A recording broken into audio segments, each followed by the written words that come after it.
ಅಂಜಿ hello sir ಹೇಳ್ರಿ. Sir, ಇದು ಸುಜುಕಿ ಆಲ್ಟೋ ಒಂದು ಗಾಡಿ ಕಳ್ಸ್ಕೊಟ್ಟಿದ್ರಲ್ಲ, ಹೌದು ಸರ್. ಮಾಡಲ್ ಎಷ್ಟು ಗಾಡಿ? ಇದು 2010 ಸರ್ ಅದು. ಓನರ್ ಎಷ್ಟಾಗಿದ್ದಾರೆ ಗಾಡಿ? Owner third owner sir. Documents ready ಇದೆಯಾ? ಹಾಂ ರೆಡಿ ಇದೆ ಸರ್. ಗಾಡಿ ರೆಡಿಗೆ ಎಷ್ಟಾಗಿದೆ? ಗಾಡಿ ರನ್ನಿಂಗು 1:20 1:30 ಆಗಿದೆ ಸರ್. Tyre condition? 4 ಹೊಸ ಟೈರ್ ಅದಾವೆ ಸರ್. ನಾಲ್ಕು ಹೊಸ ಟೈರ್ ಐತೆ? ಸರ ನಾಲ್ಕು ಹೊಸ ಟೈರ್ ಇದೆಯಾ? ಇಲ್ಲ 100% ಇದೆ ಸರ್. ಅದು ಹಾಕಿ ಬಾಜಿನಾಗಿಲ್ಲ. 4 ಹೊಸ ಟೈರ್ ನಾನು ಹಾಕ್ಸಿದ್ದೀನಿ. ಎಷ್ಟು ಕೊಡ್ತಿದೆ ಮೈಲೇಜು? ಮೈಲೇಜು ಒಂದು 17-18 ಕೊಡ್ತದೆ ಸರ್. 17-18 ಕೊಡುತ್ತೆ. ಸರ ಗಾಡಿ ಫೀಚರ್ಸ್? ಏನು ಸರಿ ಕೇಳವಲ್ಲ ಸರ್. ಗಾಡಿದ ಒಳಗಡೆ ಏನು ಬರುತ್ತೆ ಫೀಚರ್ಸ್?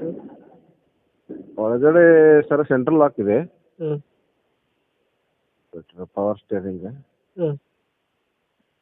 ಅಷ್ಟೇ ಸರ್, ಮತ್ತೇನಿಲ್ಲ. ಎಕ್ಸ್ಟ್ರಾ ಫಿಟ್ಟಿಂಗ್ ಏನು ಮಾಡಿಸಿಲ್ವ ಗಾಡಿಗೆ? ಸರ್ ಎಕ್ಸ್ಟ್ರಾ ಫಿಟ್ಟಿಂಗ್ ಏನು ಮಾಡಿಸಿಲ್ವಾ? ಎಕ್ಸ್ಟ್ರಾ ಏನು ಮಾಡಿಸಿಲ್ಲ ಸರ್. ಎಕ್ಸ್ಟ್ರಾ ಫಿಟ್ಟಿಂಗ್ ಏನು ಮಾಡಿಸಿಲ್ಲ. ಏನಿಲ್ಲ ಸರ್. ಆಲ್ಟೋ